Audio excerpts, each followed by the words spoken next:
Unconscionable. That's how Reverend Raphael Warnock describes the Republican response to former President Donald Trump's indictment.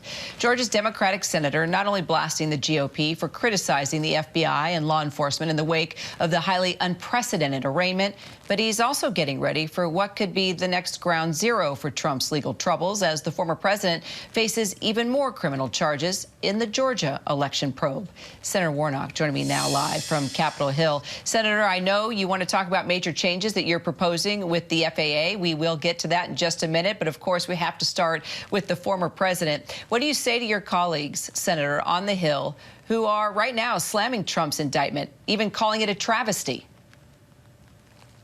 Well, look, one of the core principles of our democracy is equal protection under the law. I'm glad I live in a country made of laws. And the former president shouldn't be treated any worse than anybody else or any better. And I'm going to stay focused on my work representing the people of Georgia, and I hope my colleagues will do the same. So your colleague, J.D. Vance, has vowed to put a hold on all DOJ nominees in the wake of this indictment. Your response to that?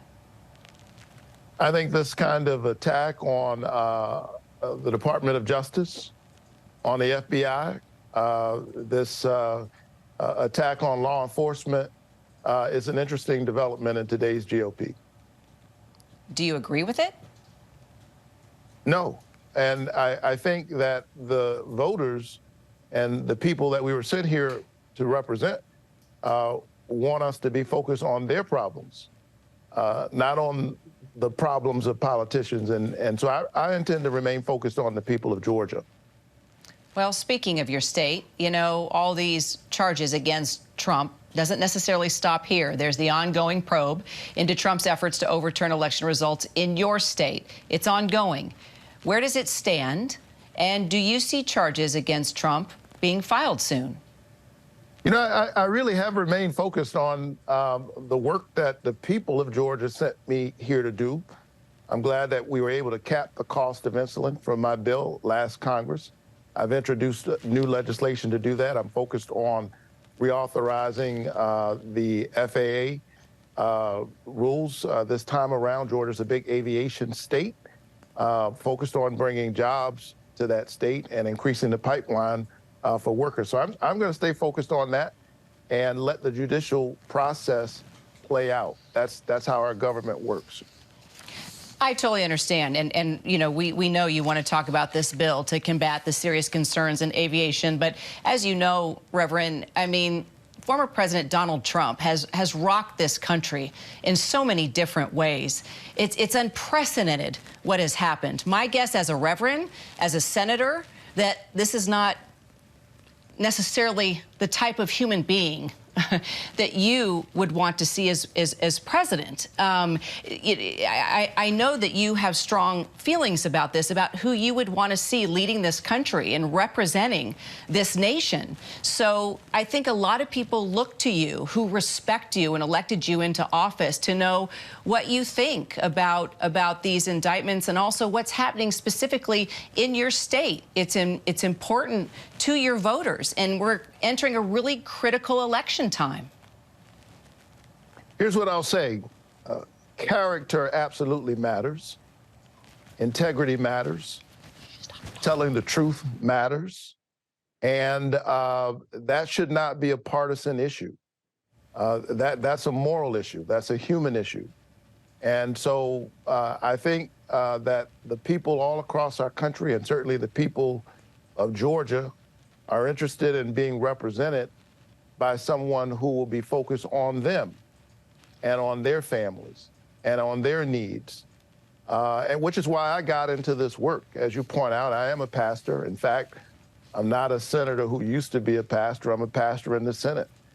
And so every single day as I think about the families that I represent back at home who are looking for opportunities for their children, who are concerned about their aging parents, I'm going to stay focused on creating jobs and opportunity in the aviation space and various other industries across our state, which is why I've been so vigilant and engaged around the reauthorization of FAA. And I'm going to remain focused on lowering the cost of prescription drugs and making sure that a kid's outcome is not based on their parents' income. I think there's a huge part of this country that's concerned about all of those issues, and we've talked about them a lot, clearly, within the past year specifically. And, you know, this bill that you've introduced to combat the concerns within aviation right now, you've talked about the major staffing issues within the FAA. You've talked about air traffic controllers, overworked, long hours, not paid enough. You know, the airlines themselves have had a rough few months, you know, dealing with all the delays and the dangerous near misses. So if this bill does pass, what's the immediate impact that you see on all of us who depend on flying almost daily? Well, you know, Georgia is a big aviation state. We've got some 100,000 employees in the aviation space across some 800 companies.